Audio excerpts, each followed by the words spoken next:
So, good evening students. Today I am back with a new video on Newton's formula. आज हम Newton's formula देखने वाले हैं जो IIT जेईई में बहुत ही इंपॉर्टेंट कंसेप्ट है. ओके, न्यूटन्स फार्मूला के ऊपर लास्ट 10-15 सालों में जेईई मेंस में कंपलसरी एक क्वेश्चन आता है. ओके, तो ऐसा मानकर चलिए कि आपके 4 मार्क्स कंफर्म है. ओके, सो न्यूटन्स फार्मूला के ऊपर क्वाड्रेटिक इक्वेशन जो होती है उसमें एक क्वेश्चन कंफर्म आता है. Okay, so today we are preparing for the 4 marks which will be very crucial. और जेईई में पिछले कुछ सालों से ट्रेंड है कि न्यूटन्स फार्मूला पे एक क्वेश्चन जरूर पूछा जाता है. ओके, न्यूटन्स फार्मूला एक नया कंसेप्ट है. देखिए, पहले हम कंसेप्ट समझ लेते हैं, फिर उसके बेस एक क्वेश्चन सॉल्व करेंगे जो IIT जेईई मेंस 2020 में पूछा गया था. Okay, now let us solve. अब यहां पर देखिए आपका क्वेश्चन क्या है. सबसे पहले हम न्यूटन्स फार्मूला क्या होता है देख लेते हैं. सपोज ये आपके पास कोई क्वाड्रेटिक इक्वेशन है, a² + bx + c = 0. ये फॉर्म है. ओके, तो यहां पर हम क्या लिख सकते हैं, यहां पर हम इस x² x और c की जगह पर, ओके, यहां पर सपोज इसके रूट्स है अल्फा और बीटा, अल्फा एंड बीटा इसके रूट्स है, तो हम यहां पर क्या लिख सकते हैं, यहां पर हम लिख सकते हैं, यहां पर हमारे पास आएगा जो क्वाड्रेटिक इक्वेशन का जो आउटकम आएगा वो रहेगा α⁴n plus minus β⁴n. Okay, इस फॉर्म में आएगा. ओके, इस फॉर्म में आपका आता है. तो यहां पर देखिए आप जो x² है, x² की जगह पर हम क्या लिखते हैं, यहां पर a को एज इट इज रखते हैं और हम लिखते हैं Sn.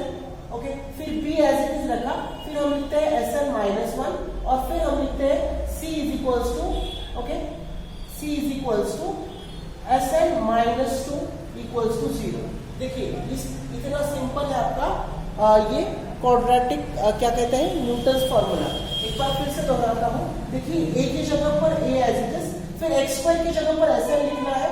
ओके, और इसके जगह पर आपने लिखना है Sn-1 और इसकी जगह पर लिखना है Sn-6 = 0. ओके, अब यहां पर देखिए आपको यहां पर एक क्वाड्रेटिक इक्वेशन दिया है. We are given with the quadratic equation. Okay, तो यहां पर हम क्या करेंगे, यहां पर हम देखेंगे कि इसको सॉल्व कैसे करते हैं. ओके, अब एक्चुअली इसके आपको 4 ये दिए होते हैं. We are given with the 4 options और 4 ऑप्शंस में से एक चॉइस करना होता है. एक्चुअली यहाँ पर स्पेस की कमी की वजह से मैंने ऑप्शंस नहीं लिखे थे. ओके, लेकिन ऑप्शन में जो सबसे बड़ा जो नंबर यूज किया था, ओके, जो उन्होंने नेचुरल नंबर 1 2 3 4 यूज किया था वो था सबसे बड़ा 6. तो हम क्या करेंगे, यहाँ पर n की जगह पर 6 कंसीडर करेंगे. ठीक है, पहले इसको लिख लेते हैं.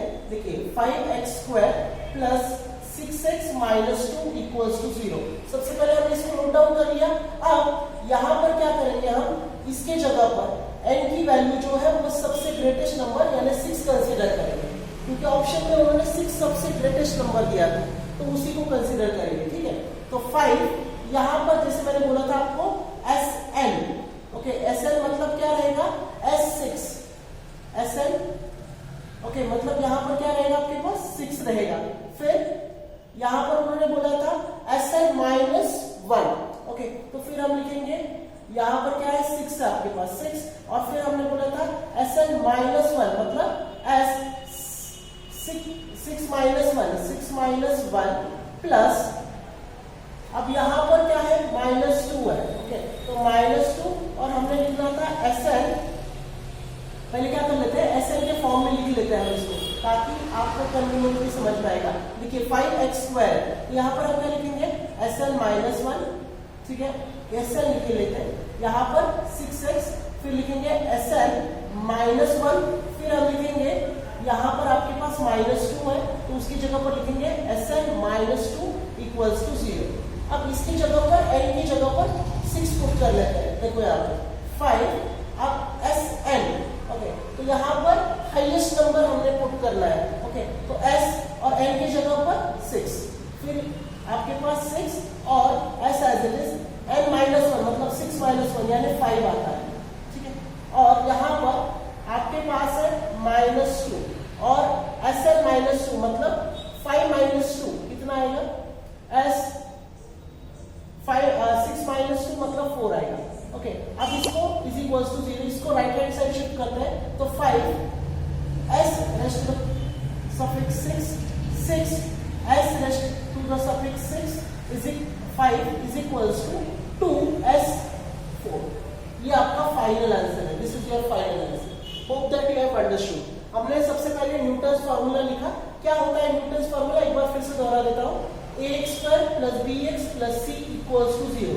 जब भी आपका ऐसा कोई क्वाड्रेटिक इक्वेशन रहेगा तो हम इसको लिखते हैं SN -1 और SN -2 = 0। तो हमने वही किया, SN -1 SN -2 और फिर सबसे ग्रेटेस्ट नंबर n की जगह पर 6 कंसीडर किया। n -1 मतलब 6 - 1 मतलब 5 आया और 6 - 2 मतलब 4 आया। इस तरह से ये आपका बना है। ये आपका final answer. This is your final answer. Okay, so this was the question which was asked in IIT JEE Mains 2020. Okay, hope that you have understood this. इसका screenshot ले लीजिए. Okay, so next time again I'll be back with the new concept of quadratic equation. Okay, so thank you so much.